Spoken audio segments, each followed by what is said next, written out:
Good afternoon friends, welcome to S4E online classes.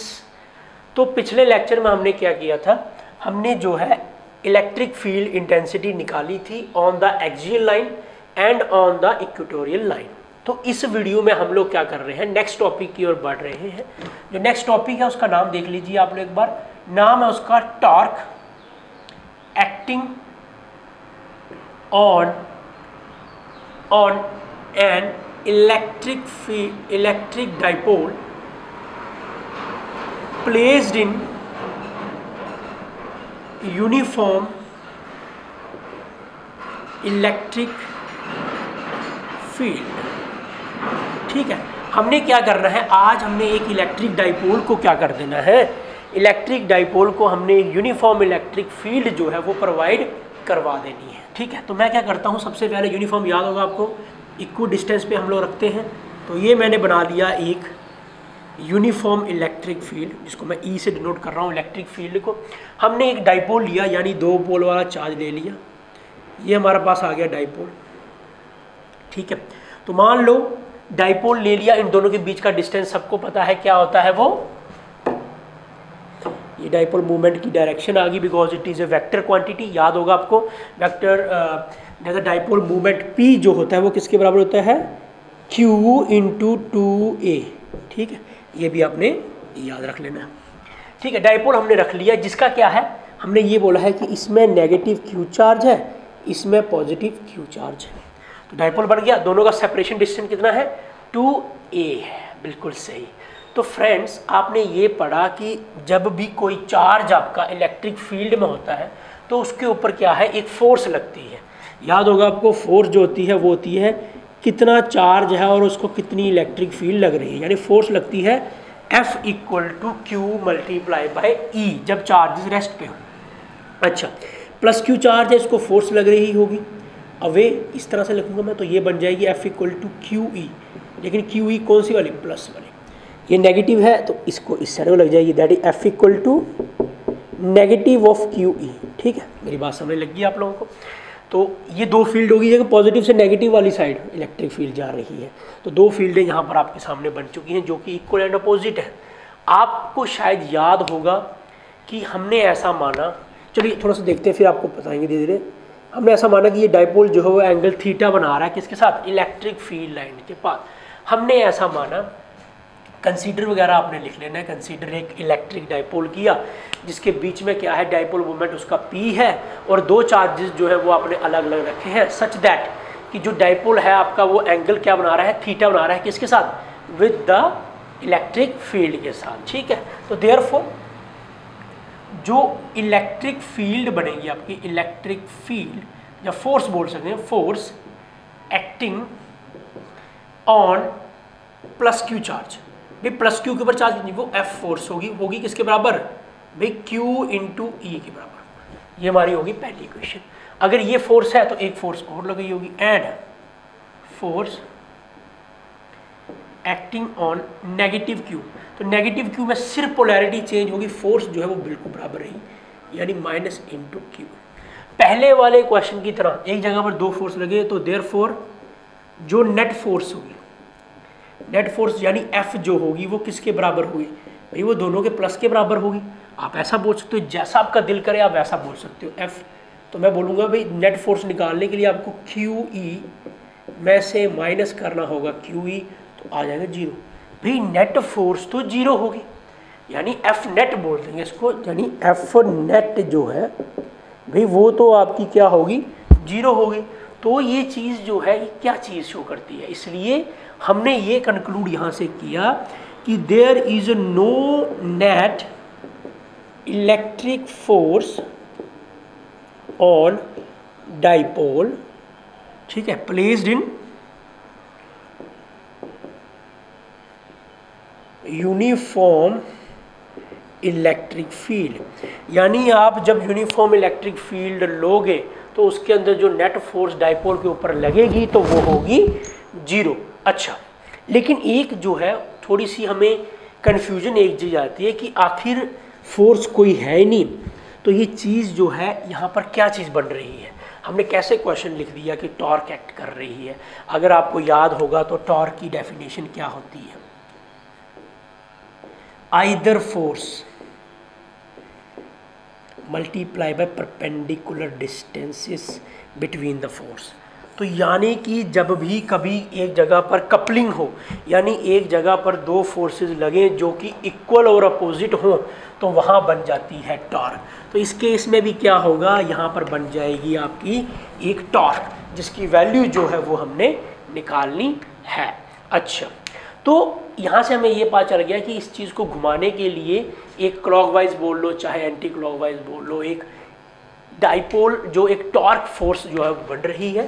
तो the magnitude of torque is given by, इससे देंगे हम लोग टॉर्क, TORKU, टॉर्क टाउ, ठीक है। It is a vector quantity, ये आपने याद रखना है। टॉर्क जो है is given by force into perpendicular distance. तो फ्रेंड्स परपेंडिकुलर डिस्टेंस तो है ही नहीं, परपेंडिकुलर अगर आप ध्यान से देखो यहाँ से निकलता है इस तरह से, और ये कुछ इस तरह से, ये है परपेंडिकुलर डिस्टेंस। तो ऐसा मानो कि इसने एंगल अगर थीटा बनाया तो ये वाला कौन सा कंपोनेंट है, 2a का कॉस थीटा। बिल्कुल इसके परपेंडिकुलर कौन सा कंपोनेंट है, 2a का साइन कंपोनेंट है, 2a साइन थीटा। तो हमें वही चाहिए। तो फोर्स तो आप कोई भी ले लो, मैं QE ले रहा हूँ, सिंगल फोर्स जो हमने निकाली हुई है, इनटू परपेंडिकुलर डिस्टेंस जो है वो क्या बन रहा है friends, 2a sine theta, 2a sine theta.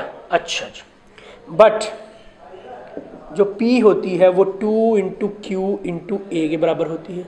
तो ये कितने टॉर्क जो है वो किसके बराबर बन जाएगी, हमारे पास यहाँ पर आ जाएगा 2 चला गया, Q चला गया, PE ऐसे लिखते हैं, PE साइन थीटा। तो टाउ वेक्टर कर देंगे इसको, तो यहाँ लिख देंगे P क्रॉस E, ठीक है। तो ये क्रॉस प्रोडक्ट में बन जाएगी। तो टोटल टॉर्क जो लगेगी is equals to the product of the electric dipole moment and the electric field. तो टॉर्क की डायरेक्शन कौन सी होगी, वो होगी the direction of the torque जो है वो नॉर्मल होगी, normal to the plane of paper. जहाँ पर हम लिख रहे हैं या बोर्ड जो है उसको क्या होगी, नॉर्मल होगी, ठीक है। तो ये आपका निकल गया। हैंस एक इलेक्ट्रिक डाइपोल जिसे आप यूनिफॉर्म इलेक्ट्रिक फील्ड में रखते हो तो नेट फोर्स जो उसके अंदर एक्सपीरियंस होती है वो 0 होती है, लेकिन टॉर्क उसके अंदर जो है वो एक्सर्ट करती है, ठीक है। चलिए आगे चलेंगे थोड़ा सा। अच्छा, अभी तक हमने निकाल ली कि टॉर्क जो है टाउ जो है वो P इंटू ई साइन थीटा के बराबर होती है। केस इसके देख लीजिए आप लोग एक बार। आप ऐसा मानो कि जब थीटा जो है वो 0 होगा, जब थीटा 0 हुआ, P is parallel to E, यानी उस साइड को, तो PE साइन 0, तो साइन 0 0 तो 0, no torque act. Case number 2, जब थीटा इक्वल टू 90 डिग्री होगा, 90 degree, the angle between the 90 degree दोनों के बीच में, तो टाउ जो है वो आपका किसके बराबर होगा, PE sine 90, sine 91 equal to T, PE maximum torque आपको मिल जाएगी। केस नंबर 3, जब आपका थीटा जो है वो 180 डिग्री होगा तो tau equal to PE sine 180 degree. तो what is the value of sine 180 degree, यहाँ पर भी 0 आएगा, तो टॉर्क जो है नो टॉर्क एक्सिस्ट। तीनों केस जो है वो आपने डिस्कस कर ली हैं इसके, ठीक है। तो ये वाला क्वेश्चन जो है आपका यहाँ पर ख़त्म हो जाता है, ठीक है। अच्छा चलिए, एक इसी का थोड़ा सा आगे क्वेश्चन है, बहुत ही ईजी है। आपने क्या करना है फ्रेंड्स, आपने पोटेंशियल एनर्जी निकालनी है, पोटेंशियल एनर्जी, ठीक है, ऑफ एन इलेक्ट्रिक डाइपोल, ठीक है, इन अ यूनिफॉर्म इलेक्ट्रिक फील्ड। मतलब पोटेंशियल एनर्जी निकाल देनी यूनिफॉर्म इलेक्ट्रिक फील्ड को। दोबारा सेम डायग्राम बनाइए, ये मैंने बना ली फील्ड, ठीक है। फील्ड बनाने के बाद आपने क्या करना है, एक चार्ज इसके अंदर रख देना। मैंने ऐसा माना कि ये मैंने रख दिया इसके अंदर डाइपोल, ठीक है। थोड़ी डॉटेड लाइन से, मैं डार्क लाइन से इसको डिस्क्रिमिनेट कर रहा हूँ। ये -Q, ये प्लस क्यू, ठीक है, minus Q and plus Q, दो फोर्सेज लग रही हैं, आपको पता चल गया। एक फोर्स कुछ इस साइड को लग रही है, एक फोर्स कुछ इस साइड को लग रही है, ठीक है, दो फोर्सेज लग रही हैं। हमने ऐसा माना, देखिए ये समझने वाली बात है, आपने क्या करना है, इसको थोड़ा सा ऐसे रोटेट कर देना, तो समझ लो कि यहाँ से लेके यहाँ तक आपने रोटेट थीटा एंगल किया, ठीक है, क्योंकि अमाउंट ऑफ वर्क डन होगा तभी आपकी बात बनेगी। यहाँ पर इसको स्मॉल अमाउंट है तो डी थीटा, यहाँ पर एंगल ला लो थीटा, ताकि आप लोगों को समय लग जाए, ठीक है। वही same case uniform electric field इस साइड को, तो दोबारा लिखना है, कंसीडर कर लिया आपने एक इलेक्ट्रिक डाइपोल जिसे आपने यूनिफॉर्म इलेक्ट्रिक फील्ड के अंदर रखा हुआ है, ठीक है, और यूनिफॉर्म फील्ड के अंदर रखा हुआ है, इसका मतलब उसके अंदर टॉर्क एक्सर्ट कर रही है। आपने क्या किया, आपको निकालनी है पोटेंशियल एनर्जी। पोटेंशियल एनर्जी ऐसे नहीं आएगी, आपको थोड़ा सा अमाउंट ऑफ वर्क डन करना होगा, तो हम थोड़ा सा इसको डिस्प्लेस करेंगे due to certain angle d theta, ठीक है, हमने ऐसा माना है। तो हम स्टार्ट करेंगे, देखिए अभी तक हमें इतना पता है कि इसके अंदर जो टार्क निकलेगी वो हमारी होगी पी ई साइन थीटा के बराबर, ठीक है, जो कि हमने पहले पढ़ा। तो दिस इज इक्वेशन नंबर 1, ठीक है। हमने क्या किया, इस डाइपोल को जो है थोड़ा सा टर्न्ड किया है किससे, डी थीटा एंगल से। अब थोड़ा सा बनाने के लिए थोड़ा सा काम हुआ, तो small amount of, therefore amount of जो वर्क डन हुआ तो वो छोटा वर्क डन हुआ होगा। जो अमाउंट ऑफ वर्क डन हुआ है छोटा हुआ है, तो छोटा वर्क कैसे लिखते हैं, डी डब्ल्यू से। तो टॉर्क कितनी चेंज हुई और कितना एंगल जो है वो आपका चेंज हुआ, इससे आप उसको गिवन करोगे। तो गिवन करने के लिए आप लोग यहाँ पर फर्स्ट इक्वेशन लगाओगे, तो डी डब्ल्यू इक्वल टू टॉर्क की वैल्यू है p e sine theta into d theta, ठीक है, this is your equation number 2, ठीक है। यहाँ तक क्लियर है, बहुत ही ईजी है, कोई ज़्यादा मुश्किल नहीं है। लेकिन देखिए ये था छोटा वर्क डन, क्या हो अगर मुझे पूरा वर्क डन निकालना, तो देयरफॉर टोटल वर्क डन, ठीक है, total work done against the force from theta 1 से लेकर थीटा 2 तक घुमाने के लिए तो पूरा वर्क डन हुआ वो कैसे दिया जाएगा, is given by integrating equation number 2। आपने 2 नंबर इक्वेशन को इंटीग्रेट कर देना है। तो टोटल वर्क डन यानी W is equals to integration of d डब्ल्यू which is equal to integration of p e sine theta d theta, theta 1 से लेकर थीटा 2 तक, ठीक है। तो D से डिफरेंशियल से इंटीग्रेशन कैंसिल, तो W आ जाएगा।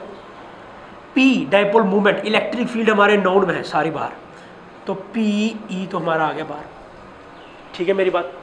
तो साइन थीटा की इंटीग्रेशन क्या हुई भाई, माइनस कॉस थीटा, ठीक है। तो this implies W equal to minus P E cos theta, इसको इंटरवल लग गया थीटा 1 से लेकर थीटा 2 तक, थोड़ा सा आगे लेके जाएंगे, ठीक है। तो W equal to minus P e upper limit, तो हम ऐसे लिखेंगे direct, cos theta 2 minus cos theta 1, ठीक है। अभी तक आ गया। अगर हम ऐसा माने इफ़ जो थीटा 1 जो है वो 90 डिग्री हो एंड थीटा 2 जो है वो कितना हो आपका 0 डिग्री, ठीक है। 0 डिग्री मानोगे तो गलत हो जाएगा, आप ऐसा मानिए थीटा इक्वल टू थीटा मान लो इसको। अगर आप ऐसा मानते हो तो क्या बन जाएगा, W जो है वो बन जाएगा minus P into E, minus P into E cos theta की, कॉस 90 की वैल्यू 0, कॉस थीटा 1, तो उस साइड से आप लिखोगे minus P E into cos theta, तो ये आपका अमाउंट ऑफ वर्क डन आ जाएगा, ठीक है। अब वर्क डन आ गया तो आप इसको ऐसे लिख सकते हो, W vector equal to minus p dot e, dot product की डेफिनेशन भी आ जाएगी इससे, आप इसको हटाओगे दोबारा कॉस थीटा बीच में आ जाएगा, तो W equal to P dot E. This work done जो है वो स्टोर किया जाता है in terms of potential energy. तो पोटेंशियल एनर्जी U किसकी टर्म है, थीटा की term, which is equals to minus P E cos theta, और minus P vector dot E vector. ठीक है, तो आपने क्या कर दिया, पोटेंशियल एनर्जी किसी इलेक्ट्रिक डाइपोल पे जो वो है वो आपने निकाल दी। कब? जब उसे आप क्या करते हो, किसी एक इलेक्ट्रिक फील्ड यूनिफॉर्म में रखते हो। ठीक है, तो इसी के साथ छोटा सा इसका कि इसके स्पेशल केसेस हैं। स्पेशल केसेस क्या हैं कि when number 1 when theta equal to 0 degree that is in stable equilibrium, यानी जब इक्विलिब्रियम स्टेट में लोगे तो u जो है आपका माइनस पी ई कॉस 0 बनेगा which is equals to minus P e. ठीक है, नंबर 2 जब आप थीटा जो है वो कितना लोगे 180 डिग्री यानी कि अनस्टेबल, यानी कि अनस्टेबल इक्विलिब्रियम में लोगे तो अनस्टेबल इक्विलिब्रियम में u equal to minus P E cos 180 degree, तो ये आ जाएगा minus P E into 1 which is equal to minus P E. तो minus P E plus sorry एक और माइनस ई लग जाएगा, तो यहाँ आ जाएगा प्लस पी ई। नंबर 3 जब आप थीटा लोगे 90 डिग्री, थीटा 90 डिग्री, तो आप ये बोल सकते हो उस केस में कॉस की वैल्यू 0, तो u भी कितना हो जाएगा 0। तो ये इसके स्पेशल 3 केसेस थे। उम्मीद है आप लोगों को ये वाला क्वेश्चन जो है वो समझ आएगा। अगर आपको समझ आए तो please like, subscribe and share to our channel, और अगली वीडियो के लिए प्लीज़ बेल आइकन को बजाना ना भूलें। तब तक के लिए थैंक यू सो मच। आप लोग स्क्रीनशॉट खींच के इसको नोट्स जो है वो साथ में बना सकते हैं। Thank you so much for watching.